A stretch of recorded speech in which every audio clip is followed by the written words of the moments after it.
Hey guys, welcome back to the Eating Flies podcast today. We've got Harrison, Alexander, and we have a new special guest, Anna. She is a Division I golfer at Illinois. We will be having a Division I golfer. The University of Illinois, thank you. My bad. My bad. We're going to be doing a Division I YouTube podcast later. Yes, we are. We will be doing... Yes, executive decision by the boys on the podcast. We will be doing a video later this week or next week, but it'll be out soon. But today we will be talking about Scottie Scheffler, the one, the only, the next GOAT, some might say. Wouldn't you say, Harrison? That's yes. I actually would say that. He's on GOAT pace. So, a few key stats. Harrison starts off. He just won last week in a playoff to Tom Kim, and they were both at 22 under, and he parred the last to win in the first playoff hole. He had 89% greens last week, which that's about, I believe, 16 a round, which that's insane if you don't know how to play golf. Dude, I'd pay $1 million to hit 16 greens. I'd be Scottie Scheffler if I hit 16 greens. Honestly, I'd be better than Scottie Scheffler if I hit 16 greens. So on the season, he's won 6 out of the 10 events he's played in, including the Travelers and the Masters and the Players are some notables. He also won at Muirfield, the Memorial. That was goated. I watched in person. It was amazing. It was amazing. I did too. He waved at me. Wow. I yelled his name 1,000 times. Scottie! Scottie! Attaboy, Scottie! But he has won 5 signature events, which are the elevated events, and as well as the Masters, which that is basically renowned as the biggest tournament of the year. And so some stats, basically nobody has won 6 tournaments before July since Arnold Palmer did back in 1962. And he's on pace for more wins than Tiger in 2000, which is often regarded as like the most perfect season of golf. One more thing is that he's winning the FedEx Cup points by over 2,500 points, which second and third place, Rory McIlroy and Xander Schauffele combined are less than that, which is insane to think about. Is that the one where, is that the set of points that he has to be number one for a while? Or is that the World Golf Rankings? World Golf Rankings is different. But this is the points that determine the postseason, basically.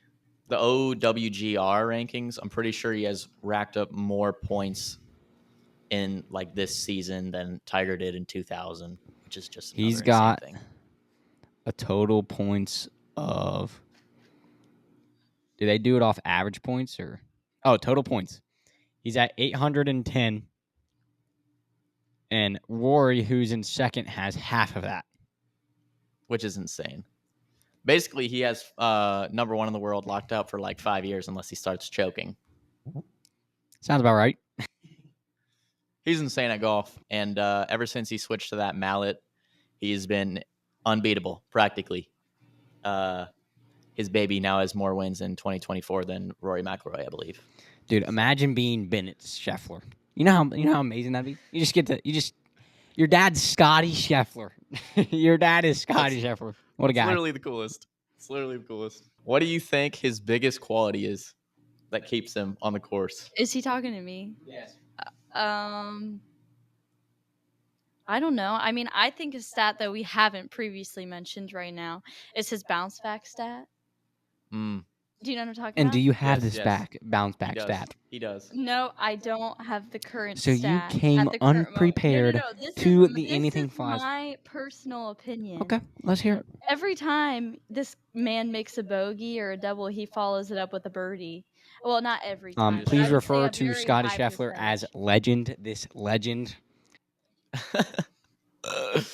Well, he does take actually. the Memorial, for example. Didn't he triple and then followed it up with a birdie? He did. He made a triple on number 9, which some might say that's a decently easy hole. And then he goes back to number 10. Hold on. And then he goes to number 10, which is one of the harder holes on the golf course, and makes birdie. Now that is BDE. Hence the bounce back. That is BDE. that is BDE. It's pretty insane. That's all I have to say. He does lead the tour in that stat. He makes the hole after a bogey. He leads in the amount of birdies that he makes. No, you don't need to. I've got it right here. We just know it's very high. That's I got a question for you guys. I got a question for you too. You think Scottie? You think like Scottie would still have won all these tournaments because he's only really won signature events. Okay, he won the 5 signature events in the Masters, which the Masters is a big field. But the 5 other tournaments he won, there's only 69 other players in it. Right? Aren't elevated events only 70 players? 72, something like that. Mm-hmm. Why do you think he's only winning elevated events and not the 150 events? You think he would have this much wins if he only played in the 150 player events? So what I think is that he hasn't played in those because he's only played in 10 tournaments this year. I'm being honest. He's only played in 10. 2 were the majors that he lost. And then the other 2, I think, were the signature events at the start of the year before he switched to a mallet. But if he played in a big field, I mean, I still think he would come out on top. I think his scoring average right now is under 68, which would put him for the best average in a season of all time. I mean, fair enough. I was just thinking because at the U.S. Open, that's a pretty big field. That's probably isn't that one of the biggest fields in the it's probably the biggest field of the year. Yeah, I mean, barely made the cut, but he is still my GOAT. It is something to think about that if Bryson was still on the PGA because it is. If Tiger had to play against all these guys, Scottie only has to play against half of them because John Rahm, Brooks Koepka, Bryson. I mean, even some of the guys like Terrell Hatton.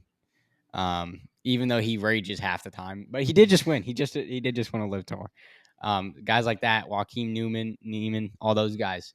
You think Scottie would have this much wins? So DeChambeau's finishes in the majors this year. He got tied 6th at the Masters. He got 2nd at the PGA Championship at a heartbreaker there, and then he won the U.S. Open.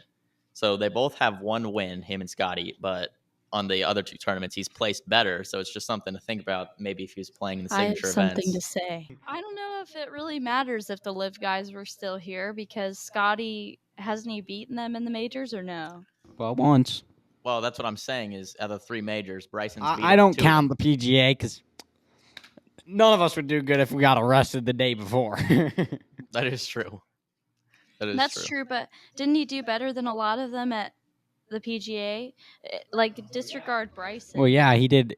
Well, there's only like 5 good Live guys, so really that's all. Like, but still, the 5 good Live guys are good enough. But I would say so. Out of the 3 majors, Bryson's beat him in 2 this year, including his win, and then in the 3rd major, Scottie won it.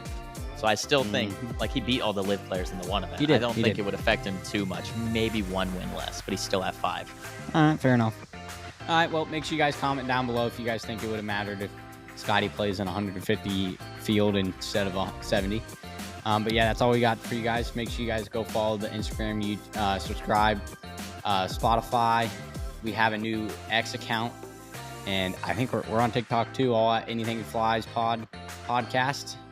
And so yeah. Ba-ba-da-ba.